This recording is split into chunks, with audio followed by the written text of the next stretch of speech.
မာနကတ်အနေနဲ့ Joshua Van ကိုစင်ခေါ်ဖို့ရင်တကယ်ကောထိုက်တန်ပြီလားနည်းနည်းခိုင်ရိုင်းပြောရမယ်ဆိုရင်တန်ရောတန်ရဲ့လားမာနကတ်က Joshua Van ကိုကြောင်ကလေးအမှတ်နဲ့စင်ခေါ်လိုက်တယ်ဆိုပေမဲ့တကယ်တမ်းသူစင်ခေါ်နေခဲ့တာကြားတဲ့ကောင်ဆိုတော့သူမတိနေခဲ့ပါဘူး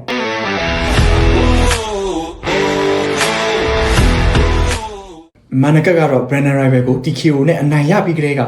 င်တာဗျူးတွေမှာရော social media အကောင့်တွေကပါ Joshua Van ကိုထင်ထင်ပေါ်ပေါ်နဲ့စင်ခေါ်လာခဲ့တာပဲဖြစ်ပါတယ်မာနကတ်ဘက်ကနေတေချာပြန်စဉ်းစားကြည့်လိုက်အောင်မာနကတ်အနေနဲ့ Joshua Van ကိုစင်ခေါ်ဖို့ရင်တကယ်ကောထိုက်တန်ပြီလားနည်းနည်းခိုင်ရိုင်းပြောရမယ်ဆိုရင်တန်ရောတန်ရဲ့လားငယ်ရပြီးအကြောက်တရားကင်းမဲ့နေုံတာမကတပွဲပြီးတပွဲတိုးတက်လာတဲ့စွမ်းဆောင်ရည်နဲ့ပြည့်နေနေတဲ့ကျွန်တော်ရဲ့ Joshua Van ကိုသူ့အနေနဲ့စင်ခေါ်လိုက်တယ်ဆိုတာဒါသူ့အတွက်တော်တော်လေးကိုမှအန်ဒီရများတဲ့အလုပ်ရဲ့ပဲဖြစ်ပါတယ်ဆိုတော့ဒီနေ့မှာတော့ကျွန်တော်အနေနဲ့ Joshua Van ကမာနကတ်ထင်ထားတယ်လို့လွယ်လွယ်ကူကူနဲ့အနိုင်ယူလို့ရတဲ့ fighter မျိုးမဟုတ်ဘူးဆိုတဲ့အကြောင်းကိုကျွန်တော်ပရိသတ်တွေသိအောင်ပြောပြပေးတော့မှာပဲဖြစ်ပါတယ်ဗီဒီယိုလေးကိုစားလိုက်ကြရအောင်ကျွန်တော်အနေနဲ့မာနကတ်ကို respect ထားပါတယ်မာနကတ်ကအတွေ့အကြုံရှိပြီးတော့ knockout power ကောင်းတဲ့ fighter တယောက်ဖြစ်ပြီးတော့အန်ဒီရရှိတဲ့ fighter မျိုးလည်းဖြစ်ပါတယ်ဒါပေမဲ့ MMA လောကမှာဆိုရင်အတွေ့အကြုံရှိရုံ knockout power ကောင်းနေရုံနဲ့ကစားပွဲတစ်ခုကိုအနိုင်မရနိုင်ပါဘူးနိုင်ပွဲပေါ်စာလောင်မှုတွေပြန်ဘက်အပေါ်ဖိအားပေးထိုးတက်မှုတွေစိတ်ငြိမ်ငြိမ်နဲ့နေစနစ်တကျလှုပ်တင်တာတွေကိုအမားရုံမရှိဘဲနဲ့လှုပ်ဆောင်နိုင်မှုတွေ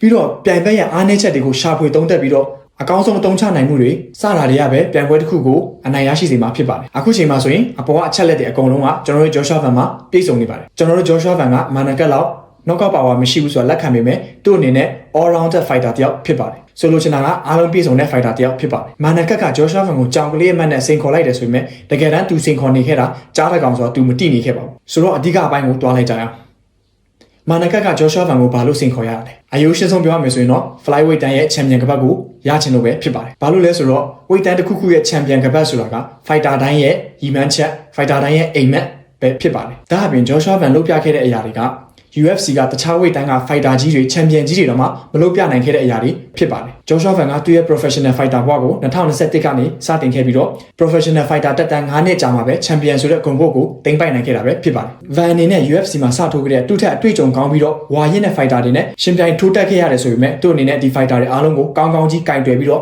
အနိုင်ယူပြခဲ့တာပါ Bruno Silva နဲ့ Brandon Rival တို့ဆိုရင်ဂျွန်လတလထဲမှာပဲရှင်ပြိုင်ထိုးတက်ခဲ့တာပဲဖြစ်ပါတယ် Brandon Rival နဲ့ပွဲတော့ဆိုရင် Joshua Van ရဲ့ ranking က30အထက်မှာရှိနေတာပဲဖြစ်ပါတယ်အဲ့ဒီအချိန်မှာ Brandon Rival က ranking အဆင့်1နေရာမှာရပ်တည်နေတာပဲဖြစ်ပါတယ်အဲ့လို ranking အဆင့်တော်တော်ကွာခြားတဲ့ fighter ကိုပြင်ဆင်ချိန်နှစ်ပတ်လေးနဲ့အစားထိုးနေရနေပြီးတော့ဝင်ရောက်ထိုးတက်ပြီးတော့အနိုင်ယူပြခဲ့တာပါဒီလိုလုပ်ရမျိုးဒီလိုထိုးပွဲမျိုးကိုဘယ် fighter ကမှ race ယူပြီးတော့မလုပ်ဆောင်ချင်ကြပေမဲ့ Joshua Van ကတော့ဒီဟာကိုလှုပ်ဆောင်ပြီးတော့အနိုင်ရတဲ့ရရှိခဲ့တာပဲဖြစ်ပါတယ်ပြောရမယ်ဆိုရင် Joshua Van ဒီ champion နေရာကိုရောက်ရှိလာခဲ့တယ်ဆိုတာလွယ်လွယ်ကူကူနဲ့ရောက်ရှိလာခဲ့တာမဟုတ်ပါဘူး Joshua Van အနေနဲ့သူ့ထက်ဝါရင့်တဲ့ fighter တွေသူ့ထက်အတွေ့အကြုံရင့်တဲ့ fighter တွေသူ့ထက်အင်အားကြီးတဲ့ fighter တွေကိုကြော်လွန်ပြီးတော့ဒီအဆင့်ကိုရောက်ရှိလာခဲ့တာပဲဖြစ်ပါတယ်ဆိုတော့ဒီအချက်တွေကမာနကတ်လိုချင်တဲ့အချက်တွေပဲဖြစ်ပါတယ်သူလိုချင်တာမှန်သမျှ Joshua Van မှာရှိနေတဲ့အတွက် Joshua Van ကိုစင်ခေါ်ရခြင်းပဲဖြစ်ပါတယ်အကယ်၍ဒါသူ့အနေနဲ့ Joshua Van ကိုဒါအနိုင်ရရှိခဲ့မယ်ဆိုရင် Joshua Van ရဲ့ဂုဏ်ပုဒ်တော်တော်များများကိုသူကရရှိနိုင်တာကြောင့်ပဲဖြစ်ပါတယ်ကျွန်တော် Joshua Van ကအရေးချင်းရှိတဲ့ fighter တယောက်ဖြစ်ရုံနာမကသူ့အနေနဲ့ကစားပွဲတိုင်းကိုလည်းတီတီငိမ့်ငိမ့်နဲ့စနစ်တကျကစားတတ်တဲ့ fighter မျိုးပဲဖြစ်ပါတယ်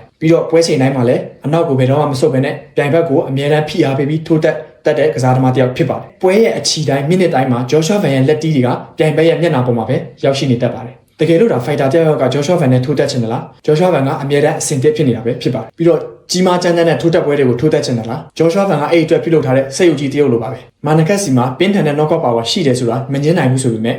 ကျွန်တော် Joshua Van ကပွဲချိန်အပြည့်ပြိုင်ဘက်တွေကိုဖိအားပေးပြီးတော့ထိုးတက်နိုင်တဲ့ fighter မျိုးပါဒီလိုပြိုင်ဘက်ကို pressure ပေးတတ်တဲ့ fighter မျိုးနဲ့ထိုးတက်ရပြီဆိုရင်ဘယ် knockout power ကောင်းကောင်းတချီချီမှာတော့အားကုန်ပြီးတော့အရှုံးပေးရမှာပဲမာနကတ်တဲ့ကြောက်စရာအကောင်းဆုံးအချက်က Joshua Van ကတက်လူဖြစ်ပါတယ်အခုချိန်ထိသူ့ရဲ့အကောင်းဆုံးအဆင့်ကိုမရောက်ရှိသေးပါဘူး Joshua Van ကကြားလေးပိုကောင်းလာတဲ့ fighter မျိုးပဲဖြစ်ပါတယ်ဆိုတော့ဗီဒီယိုလေးကတော့ဒီလောက်ပါပ